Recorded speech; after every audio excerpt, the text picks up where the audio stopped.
Hello students, welcome back to the channel. आज हम class 10 history का एक बहुत ही इंपॉर्टेंट और इंटरेस्टिंग चैप्टर पढ़ने वाले हैं, जिसका नाम है print culture and the modern world.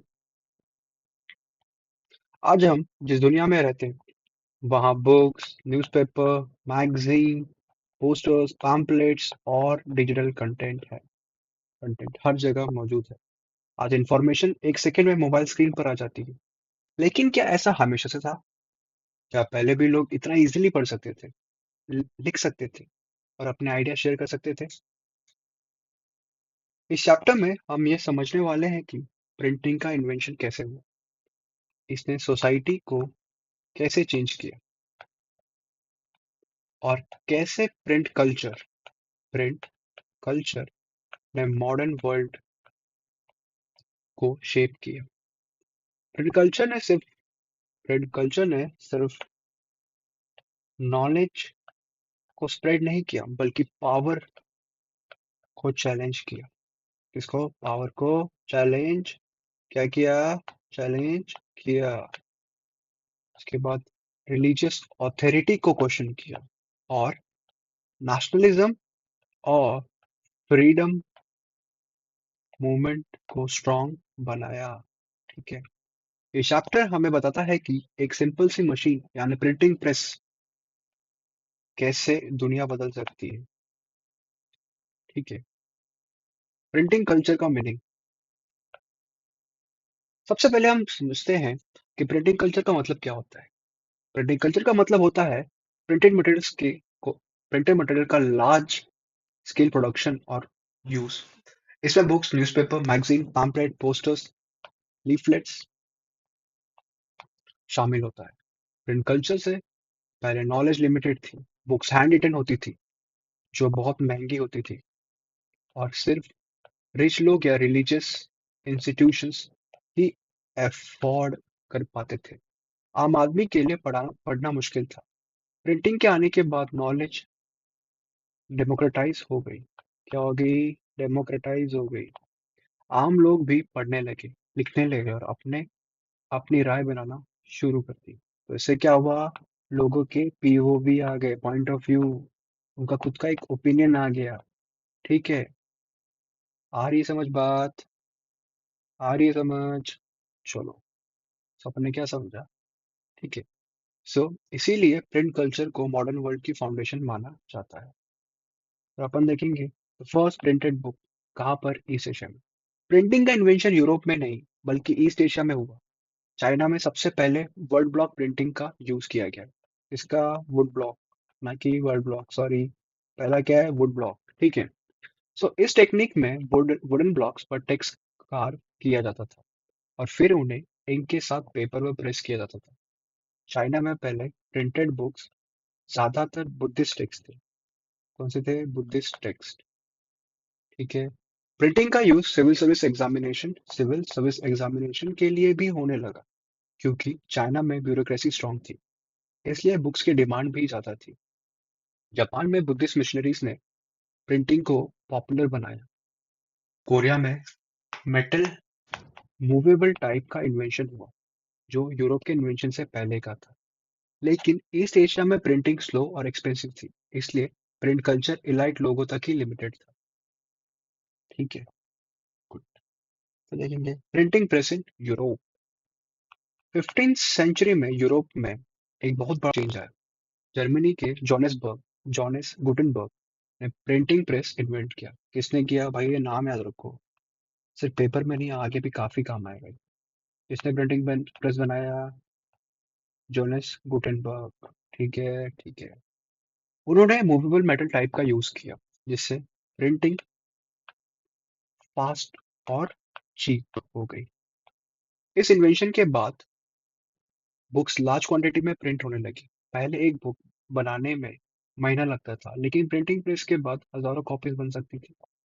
Europe में सबसे पहले बाइबल प्रिंट हुआ। क्या प्रिंट हुआ? बाइबल प्रिंट हुआ।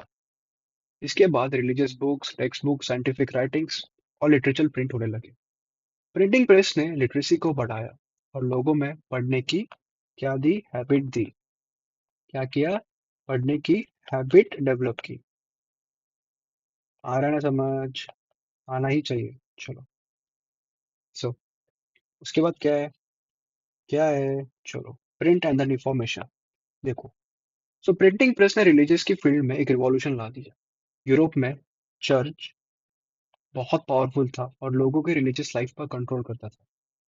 मार्टिन लूथर ने चर्च के करप्शन के अगेंस्ट अपने आइडियाज प्रिंट के थ्रू स्प्रेड किए। उनके पैम्पलेट्स और बुक्स ने लोगों को चर्च के अगेंस्ट सोचने पर मजबूर कर दिया। प्रिंटिंग प्रेस की वजह से लोग बाइबल अपनी लैंग्वेज में पढ़ने लगे। अब लोग चर्च पर ब्लाइंड फेथ रखने की बजाय क्वेश्चन पूछने लगे। क्या पूछने लगे? क्वेश्चन पूछने लगे।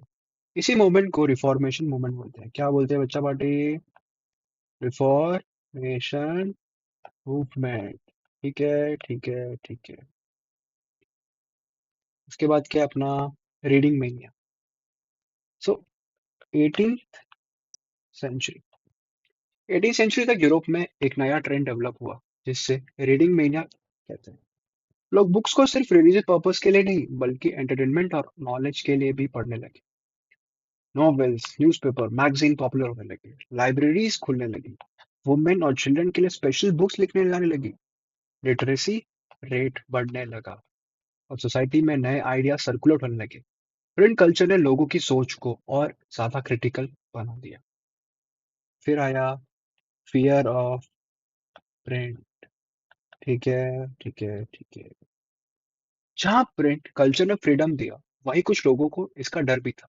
ऑथोरिटीज ऑथोरिटीज को लगता था कि प्रिंट कल्चर लोगों को रेबेलियस बना रहा है। क्या बना रहा है? रेबेलियस बना रहा है।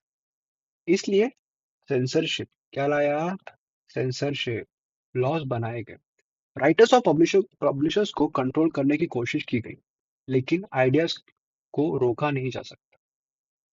Print culture in India. क्या देखेंगे? Print culture in India. India में प्रिंटिंग प्रेस ब्रिटिश रूल के दौरान आया। सबसे पहले पोर्तुगीज मिशनरीज ने गोवा में प्रिंटिंग प्रेस लगाई। कहाँ लगाई? भारत में गोवा में लगाई। पहले प्रिंटेड बुक्स तमिल और मलयालम में थी। किसमें थी? तमिल और मलयालम में। ठीक है, हाँ, ठीक है, गुड। आ गया समझ? आ गया। सो 19th सेंचुरी में इंडियन लैंग्वेजेस में न्यूज़पेपर और बुक्स प्रिंट होने लगी। अपने राजा राम मोहन रॉय जैसे रिफॉर्मर्स ने प्रिंट का यूज सोशल इविल जैसे सती और कास्ट सिस्टम के अगेंस्ट किया। प्रिंट कल्चर ने नेशनलिज्म को स्ट्रांग बनाया। क्या बनाया? स्ट्रांग बनाया। आ रहा है समझ? गुड। सो न्यूज़पेपर ने फ्रीडम स्ट्रगल के आइडियाज को स्प्रेड किया। गांधी जी ने यंग इंडिया, हरिजन, नवजीवन जैसे न्यूज़पेपर के थ्रू लोगों को इंस्पायर किया। ठीक है, गुड। इसके बाद क्या है? अगला क्या है? Censorship and nationalism. Censorship and nationalism. So British government ने इंडियन प्रेस को कंट्रोल करने के लिए स्ट्रिक्ट लॉज बनाए, जैसे कि वर्नाकुलर प्रेस एक्ट जैसे लॉज के थ्रू इंडियन न्यूज़पेपर को सप्रेस किया गया। इसके बावजूद इंडियन जर्नलिस्ट और राइटर्स ने सेंसरशिप को चैलेंज किया। प्रिंट कल्चर ने लोगों को पॉलिटिकली अवेयर बनाया और फ्रीडम स्ट्रगल को मास मूवमेंट बनाया। ठीक है, कुछ आ रहा है समझ? क्या पढ़ा है अभी तक? आ रहा है, चलो सुनो आखिरी में क्या है कंक्लूजन। सो प्रिंट कल्चर ने मॉडर्न वर्ल्ड को शेप किया। इसने नॉलेज को स्प्रेड किया, ऑथोरिटी को चैलेंज किया और आम लोगों को क्या दी? आवाज दी। देख रहे हो? सो प्रिंटिंग प्रेस सिर्फ एक मशीन नहीं थी बल्कि एक रिवॉल्यूशन थी। आज हम जो फ्री स्पीचेस और अवेयरनेस देखते हैं उसकी रूट्स प्रिंट कल्चर में ही छुपी हुई है। इसी के साथ हम प्रिंट कल्चर आधे national modern world chapter complete करते हैं।